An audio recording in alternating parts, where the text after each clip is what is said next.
नमस्कार, आप सभी का स्वागत है हमारे चैनल में। तो आज हम पढ़ने जा रहे हैं मुंशी प्रेमचंद जी की एक कहानी शांति। तो चलिए कहानी की शुरुआत करते हैं। स्वर्गीय देवनाथ मेरे अभिन्न मित्रों में थे। आज भी जब उनकी याद आती है तो वह रंगरेलियां आंखों में फिर जाती हैं और कहीं एकांत में जाकर जरा देर रो लेता हूँ। हमारे और उनके बीच में 200-250 मील का अंतर था। मैं लखनऊ में था, वह दिल्ली में। लेकिन ऐसा शायद ही कोई महीना जाता हो कि हम आपस में न मिल पाते हो। वह स्वच्छंद प्रकृति के विनोद प्रिय, सहृदय, उदार और मित्रों पर प्राण देने वाले आदमी थे, जिन्होंने अपने और पराये में कभी भेद नहीं किया। संसार क्या है और यहाँ लौकिक व्यवहार का कैसा निर्वाह होता है, यह उस व्यक्ति ने कभी न जानने की चेष्टा की। उसके जीवन में ऐसे कई अवसर आए जब उन्हें आगे के लिए होशियार हो जाना चाहिए था। मित्रों ने उनकी निष्कपटता से अनुचित लाभ उठाया और कई बार उन्हें लज्जित भी होना पड़ा। लेकिन उस भले आदमी ने जीवन से कोई सबक न लेने की कसम खा ली थी। उनके व्यवहार जो के त्यों रहे। जैसे भोलानाथ जिए वैसे ही भोलानाथ मरे। जिस दुनिया में वह रहते थे वह निराली दुनिया थी, जिसमें संदेह, चालाकी और कपट के लिए स्थान न था। सब अपने थे, कोई गैर न था।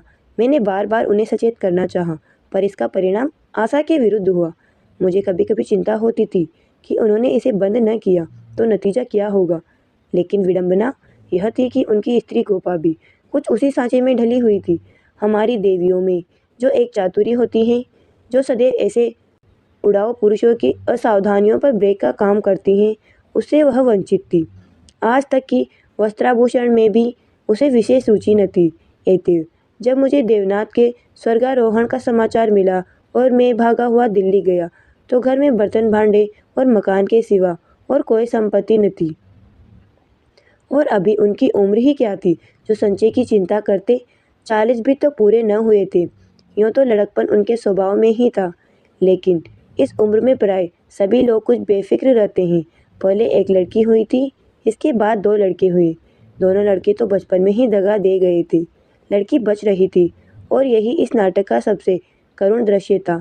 जिस तरह का इनका जीवन था, उसको देखते इस छोटे से परिवार के लिए 200 रुपये महीने की जरूरत थी। 2-3 साल में लड़की का विवाह भी करना होगा। कैसे क्या होगा, मेरी बुद्धि कुछ काम न करती थी। इस अवसर पर मुझे यह बहुमूल्य अनुभव हुआ कि जो लोग सेवा भाव रखते हैं और जो स्वार्थ सिद्धि को जीवन का लक्ष्य नहीं बनाते, उनके परिवार को आड़ देने वालों की कमी नहीं रहती। यह कोई नियम नहीं है, क्योंकि मैंने ऐसे लोगों को भी देखा है जिन्होंने जीवन में बहुतों के साथ अच्छे सलूक किए, पर उनके पीछे उनके बाल बच्चों की किसी ने बात तक न पूछी। लेकिन चाहे कुछ हो, देवनाथ के मित्रों ने प्रशंसनीय औदार्य से काम लिया और गोपा के निर्वाह के लिए स्थायी धन जमा करने का प्रस्ताव किया। 2 एक सज्जन जो रणवे थे उससे विवाह करने को तैयार थे, किंतु गोपा ने भी उसी स्वाभिमान का परिचय दिया जो हमारी देवियों का जौहर है और इस प्रस्ताव को अस्वीकार कर दिया। मकान बहुत बड़ा था, उसका एक भाग किराए पर उठा दिया। इस तरह उसको 50 रुमाहवार मिलने लगे। वह इतने में ही अपना निर्वाह कर लेगी। जो कुछ कर्ज था वह सुन्नी की जांच से था। गोपा के लिए तो जीवन में अब कोई अनुराग ही न था। इसके 1 महीने बाद मुझे कारोबार के सिलसिले में विदेश जाना पड़ा और वहाँ मेरे अनुमान से कहीं अधिक 2 साल लग गए। गोपा के पत्र बराबर जाते रहते थे, जिससे मालूम होता था वे आराम से हैं, कोई चिंता की बात नहीं है। मुझे पीछे ज्ञात हुआ कि गोपा ने मुझे भी गैर समझा और वास्तविक स्थिति छिपाती रही। विदेश से लौटकर मैं सीधा दिल्ली पहुंचा। द्वार पर पहुंचते ही मुझे भी रोना आ गया।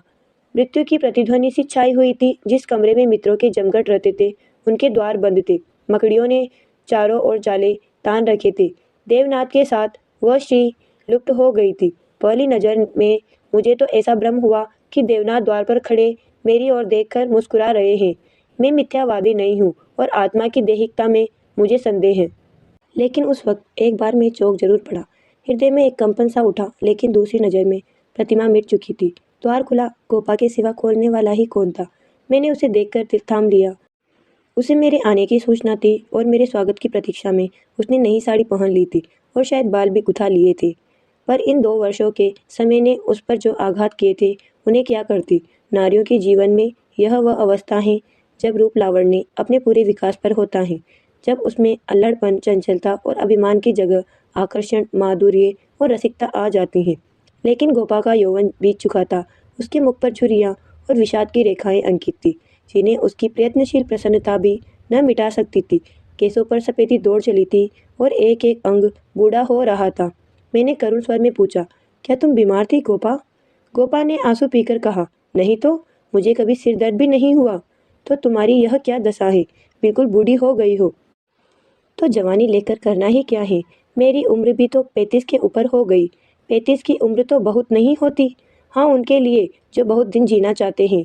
मैं तो चाहती हूँ जितनी जल्द हो सके जीवन का अंत हो जाए।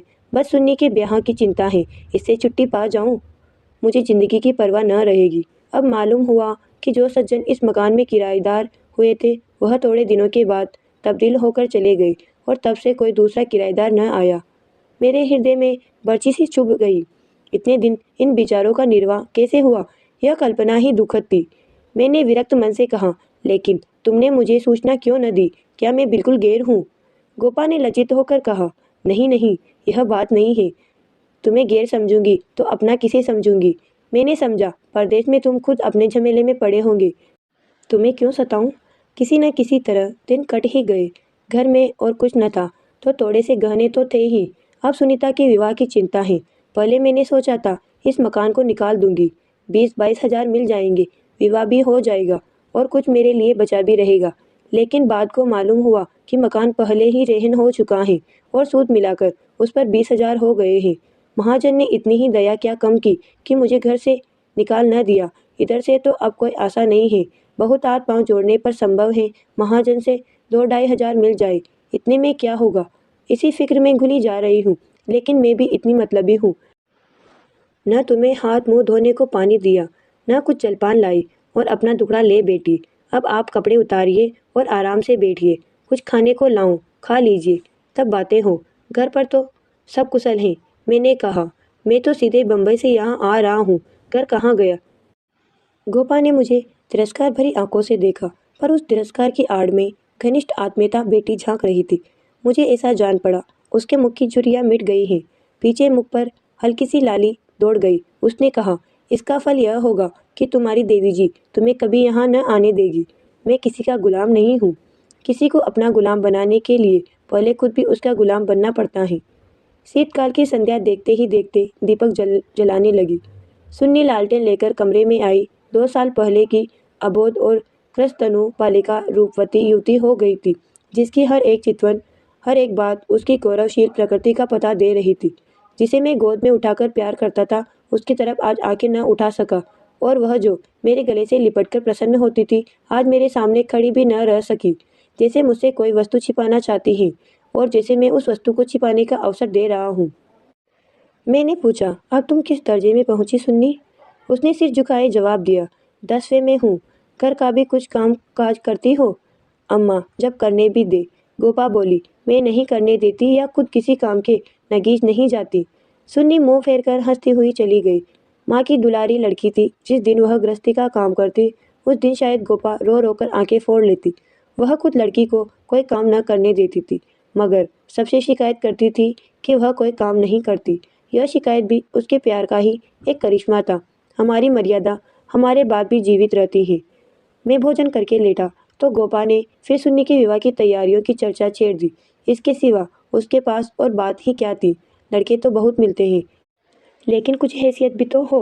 लड़की को यह सोचने का अवसर क्यों मिले कि दादा होते तो शायद मेरे लिए इससे अच्छा घर वर ढूंढते। फिर गोपा ने डरते डरते लाला मदारी लाल के लड़के का जिक्र किया।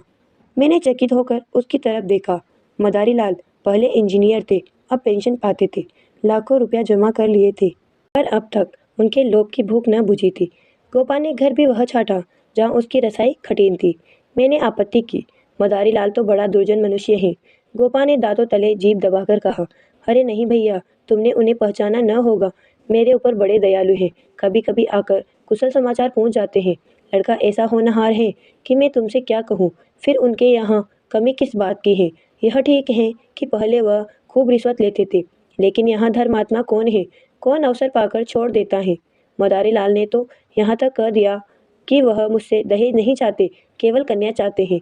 सुन्नी उनके मन में बैठ गई है। मुझे गोपा की सरलता पर दया आई, लेकिन मैंने सोचा क्यों इसके मन में किसी के प्रति अविश्वास उत्पन्न करूं।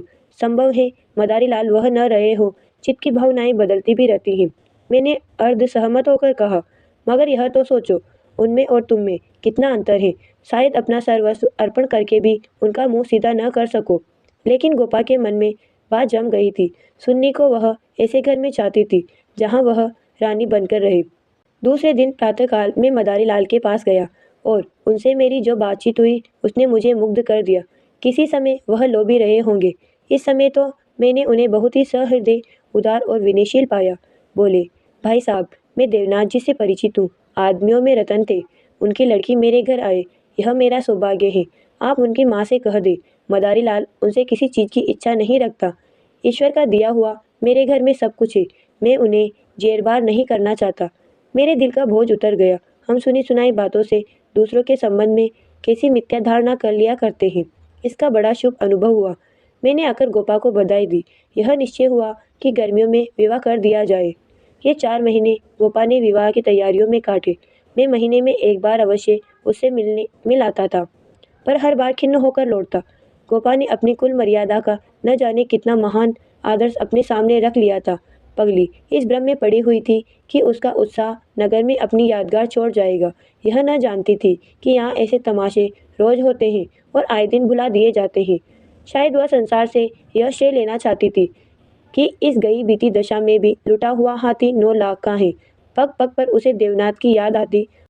वह होते तो यह काम यूँ न होता, यूँ होता और तब रोती। मदारी लाल सज्जन है, यह सत्य है, लेकिन गोपा का अपनी कन्या के प्रति भी कुछ धर्म है। कौन उसके 10-5 लड़कियां बेटी हुई हैं, वह तो दिल खोलकर अरमान निकालेगी। सुन्नी के लिए उसने जितने गहने और जोड़े बनवाए थे, उन्हें देखकर मुझे आश्चर्य होता था। जब देखो कुछ न कुछ सी रही है। कभी सुनारों की दुकान पर बैठी हुई है, कभी मेहमानों के आदर सत्कार का आयोजन कर रही है। मोहल्ले में ऐसा बिरला ही कोई संपन्न मनुष्य होगा जिससे उसने कुछ कर्ज न लिया हो। वह इसे कर्ज समझती थी, पर देने वाले दान समझकर देते थे। सारा मोहल्ला उसका सहायक था। सुन्नी अब मोहल्ले की लड़की थी। गोपा की इज्जत सबकी इज्जत नहीं, और गोपा के लिए तो नींद और आराम हराम था। अर्ध से सिर फटा जा रहा है। आधी रात हो गई, मगर वह बेटी कुछ न कुछ सी रही है, या इस कोटी का ध्यान उस कोटी पर कर रही है। कितनी वात्सल्य से भरी आकांक्षा थी, जो कि देखने वालों में श्रद्धा उत्पन्न कर देती थी। अकेली औरत, और वह भी आधी जान की। क्या क्या करे। जो काम दूसरों पर छोड़ देती है, उसी में कुछ न कुछ कसर रह जाती है, पर उसकी हिम्मत है कि किसी तरह हार नहीं मानते। पिछली बार उसकी दशा देखकर मुझसे रहा न गया। बोला, गोपा देवी, अगर मरना ही चाहती हो तो विवाह हो जाने के बाद मरो। मुझे भय है कि तुम उसके पहले ही न चल दो। गोपा का मुरझाया हुआ मुख प्रमुदित हो उठा। बोली, उसकी चिंता न करो भैया, विधवा की आयु बहुत लंबी होती है। तुमने सुना नहीं, रान मरे न खंडहर ढहे। लेकिन मेरी कामना यही है कि सुन्नी का ठिकाना लगाकर मैं भी चल दूं। अब और जीकर क्या करूंगी। सोचो, क्या करूं। अगर किसी तरह का विघ्न पड़ गया तो कितनी बदनामी होगी। इन 4 महीनों में मुश्किल से 1 घंटा भर सोती होंगी। नींद ही नहीं आती, पर मेरा चित्त प्रसन्न है। मैं मरूं या जीऊं, मुझे यह संतोष तो होगा कि सुन्नी के लिए उसका बाप जो कर सकता था वह मैंने कर दिया। मदारी लाल ने अपनी सज्जनता दिखाई, तो मुझे भी तो अपनी नाक रखनी है। एक देवी ने आकर कहा, बहन, जरा चलकर देख लो, चाशनी ठीक हो गई है या नहीं। गोपा उसके साथ चाशनी की परीक्षा करने गई और एक क्षण के बाद आकर बोली, जी चाहता है सिर पीट लूं। तुमसे जरा बात करने लगी, उधर चाशनी इतनी कड़ी हो गई कि लड्डू दांतों से लड़ेंगे। किससे क्या कहूँ। मैंने चिढ़कर कहा, तुम व्यर्थ का झंझट कर रही हो। क्यों नहीं किसी हलवाई को बुलाकर मिठाइयों का ठेका दे देती। फिर तुम्हारे यहाँ मेहमान ही कितने आवेंगे जिनके लिए यह तुम्हार बांध रही हो। 10-5 की मिठाई उनके लिए बहुत होगी। गोपा ने व्यथित नेत्रों से मेरी ओर देखा। मेरी यह आलोचना उसे बुरी लगी। इन दिनों उसे बात बात पर क्रोध आ जाता था। बोली, भैया, तुम ये बातें न समझोगे। तुम्हें न माँ बनने का अवसर मिला, न पत्नी बनने का। सुन्नी के पिता का कितना नाम था, कितने आदमी उनके दम से जीते थे। यह तुम नहीं जानते। वह पगड़ी मेरे ही सिर तो बंधी है। तुम्हें विश्वास न आएगा, नास्तिक जो ठहरे, पर मैं तो उन्हें सदैव अपने अंदर बैठा पाती हूँ। जो कुछ कर रहे हैं वह कर रहे हैं। मैं मंदबुद्धि स्त्री भला अकेले क्या कर देती। वही मेरे सहायक हैं, वही मेरे प्रकाश हैं। यह समझ लो कि यह देह मेरी है, पर इसके अंदर जो आत्मा है वह उनकी है। जो कुछ हो रहा है उनके पुण्य आदेश से हो रहा है। तुम उनके मित्र हो, तुमने अपने सैकड़ों रुपए खर्च किए और इतना हैरान हो रहे हो। मैं तो उनकी सहगामिनी हूँ, लोक में भी परलोक में भी। मैं अपना सा मुँह लेकर रह गया। जून में विवाह हो गया। गोपा ने बहुत कुछ दिया और अपनी हैसियत से बहुत ज़्यादा दिया, लेकिन फिर भी उसे संतोष न हुआ। आज सुन्नी के पिता होते तो न जाने क्या करते। बराबर रोती रही। जाड़ों में मैं फिर दिल्ली गया। मैंने समझा कि अब गोपा सुखी होगी। लड़की का घर और वर दोनों आदर्श हैं। गोपा को इसके सिवा और क्या चाहिए, लेकिन सुख उसके भाग्य में न था। अभी कपड़े भी न उतारने पाया था कि उसने अपना दुखड़ा शुरू कर दिया। भैया, घर द्वार सब अच्छा है, सास ससुर भी अच्छे हैं, लेकिन जमाई निकम्मा निकला। सुन्नी बेचारी रो रो कर दिन काट रही है। तुम उसे देखो तो पहचान न सको। उसकी परछाई मात्र रह गई है। अभी कई दिन हुए आई हुई थी। उसकी दशा देखकर छाती फटती थी, जैसे जीवन में अपना पद खो बैठी हो। न तन बदन की सुध है, न कपड़े लत्ते की। मेरी सुन्नी की दुर्गत होगी, यह तो स्वप्न में भी न सोचा था। बिल्कुल गुमसुम हो गई है। कितना पूछा, बेटी तुमसे वह क्यों नहीं बोलता, किस बात पर नाराज है, लेकिन कुछ जवाब ही नहीं देती। बस आंखों से आंसू बहते हैं। मेरी सुन्नी कुएं में गिर गई। मैंने कहा, तुमने उसके घर वालों से पता नहीं लगाया? लगाया क्यों नहीं भैया, सब हाल मालूम हो गया। लौंडा चाहता है मैं चाहे जिस राह जाऊं, सुन्नी मेरी पूजा करती रहे। सुन्नी भला इसे क्यों सहने लगी?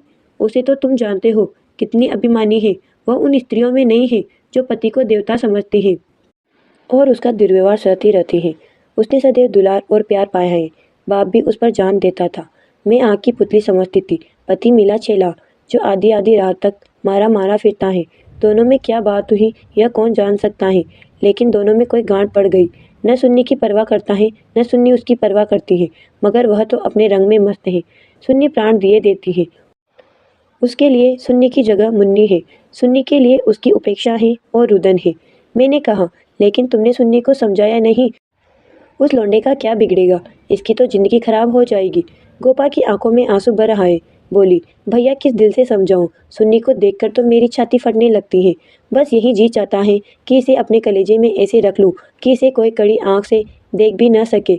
सुन्नी फूहड़ होती, कटुभाषिणी होती, आराम तलब होती तो समझाती भी। क्या यह समझाऊं कि तेरा पति गली गली मुंह काला करता फिरे, फिर भी तू उसकी पूजा किया कर। मैं तो खुद यह अपमान न सह सकती। स्त्री पुरुष में विवाह की पहली शर्त यह है कि दोनों 16 आने एक दूसरे के हो जाए। ऐसे पुरुष तो कम हैं जो स्त्री को जो भर विचलित होते देखकर शांत रह सके, पर ऐसी स्त्रियां बहुत हैं जो पति को स्वच्छंद समझती हैं। सुन्नी उन स्त्रियों में नहीं है। वह अगर आत्मसमर्पण करती है तो आत्मसमर्पण चाहती भी है, और यदि पति में यह बात न हुई तो वह उसके कोई संपर्क न रखेगी, चाहे उसका सारा जीवन रोते कट जाए। यह कहकर गोपा भीतर गई और एक सिंगार दान लाकर उसके अंदर के आभूषण दिखाती हुई बोली, सुन्नी इसे अब की यहीं छोड़ गई, इसलिए आई थी। ये वे गहने हैं जो मैंने न जाने कितना कष्ट सहकर बनवाए थे। इसके पीछे महीनों मारी मारी फिरी थी, यूँ कहो कि भीख मांगकर जमा किए थे। सुन्नी अब इनकी ओर आंख उठाकर भी नहीं देखती। पहने तो किसके लिए, श्रृंगार करे तो किस पर। 5 संदूक कपड़ों के दिए थे। कपड़े सीते सीते मेरी आंखें फूट गई। यह सब कपड़े उठाती लाई। इन चीज़ों से उसे घृणा हो गई है। बस कलाई में 2 चूड़ियाँ और एक उजली साड़ी, यही उसका श्रृंगार है। मैंने गोपा को सांत्वना दी, मैं जाकर केदारनाथ से मिलूंगा, देखूं तो वह किस रंग ढंग का आदमी है।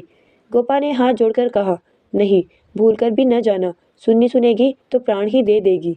अभिमान की पुतली ही समझो उसे, रस्सी समझ लो जिसके जल जाने पर भी बल नहीं जाते। जिन पैरों से उसे ठुकरा दिया है उन्हें वह कभी न सहलाएगी। उसे अपना बनाकर कोई चाहे तो लौंडी बना ले, लेकिन शासन तो उसने मेरा न सहा, दूसरों का क्या सहेगी। मैंने गोपा से उस वक्त कुछ न कहा, लेकिन अवसर पाते ही लाला मदारी लाल से मिला। मैं रहस्य का पता लगाना चाहता था। संयोग से पिता और पुत्र दोनों ही एक जगह पर मिल गए। मुझे देखते ही केदार ने इस तरह झुककर मेरे चरण छुए कि मैं उसकी शालीनता पर मुग्ध हो गया। तुरंत भीतर गया और चाय, मुरब्बा और मिठाइयाँ लाया। इतना सौम्य, इतना सुशील, इतना विनम्र युवक मैंने न देखा था। यह भावना ही न हो सकती थी कि इसके भीतर और बाहर में कोई अंतर हो सकता है। जब तक रहा सिर झुकाए बैठा रहा। उच्छृंखलता तो उसे छू भी न गई थी। जब केदार टेनिस खेलने गया तो मैंने मदारी लाल से कहा, केदार बाबू तो बहुत सचित्र जान पड़ते हैं, फिर स्त्री पुरुष में इतना मनोमालिन्य क्यों हो गया है। मदारी लाल ने एक क्षण विचार करके कहा, इसका कारण इसके सिवा और क्या बताऊं कि दोनों अपने माँ बाप के लाडले हैं और प्यार लड़कों को अपने मन का बना देता है। मेरा सारा जीवन संघर्ष में कटा, अब जाकर जरा शांति मिली है। भोग विलास का कभी अवसर ही न मिला। दिन भर परिश्रम करता था, संध्या को पढ़कर सो जाता था। स्वास्थ्य भी अच्छा न था, इसलिए बार बार यह चिंता सवार रहती थी कि संचय कर लूं, ऐसा न हो कि मेरे पीछे बाल बच्चे भीख मांगते फिरे। नतीजा यह हुआ कि इन महाशय को मुफ्त का धन मिला। सनक सवार हो गई, शराब उड़ने लगी, फिर ड्रामा खेलने का शौक हुआ। धन की कमी थी ही नहीं, उस पर माँ बाप के अकेले बेटे, उनकी प्रसन्नता ही हमारे जीवन का स्वर्ग थी। पढ़ना लिखना तो दूर रहा, विलास की इच्छा बढ़ती गई, रंग और गहरा हुआ। अपने जीवन का ड्रामा खेलने लगे। मैंने यह रंग देखा तो मुझे चिंता हुई। सोचा ब्याह कर दूं, ठीक हो जाएगा। गोपा देवी का पैगाम आया तो मैंने तुरंत स्वीकार कर लिया। मैं सुन्नी को देख चुका था, सोचा ऐसी रूपवती पत्नी पाकर इनका मन स्थिर हो जाएगा। पर वह भी लाडली लड़की थी, हठीली, अबोध, आदर्शवादिनी। सहिष्णुता तो उसने सीखी ही न थी। समझौते का जीवन में क्या मूल्य है, इसकी उसे खबर ही नहीं। लोहा लोहे से लड़ गया, वह अभिमान से पराजित करना चाहती है, यह उपेक्षा से। यही रहस्य है। और साहब, मैं तो बहू को ही अधिक दोषी समझता हूँ। लड़के प्राय मंचले होते हैं, लड़कियां स्वभाव से ही सुशील होती हैं और अपनी जिम्मेदारी समझती हैं। उसमें यह गुण ही नहीं। ढोंगा कैसे पार होगा, ईश्वर ही जाने। सहसा सुन्नी अंदर से आ गई, बिल्कुल अपने चित्र की रेखा सी, मानो मनोहर संगीत की प्रतिध्वनि हो। कुंदन तपकर भस्म हो गया था। मिटी हुई आशाओं का इससे अच्छा चित्र नहीं हो सकता। उलाहना देती हुई बोली, आप न जाने कब से बैठे हुए हैं, मुझे खबर तक नहीं, और शायद आप बाहर ही बाहर चले भी जाते।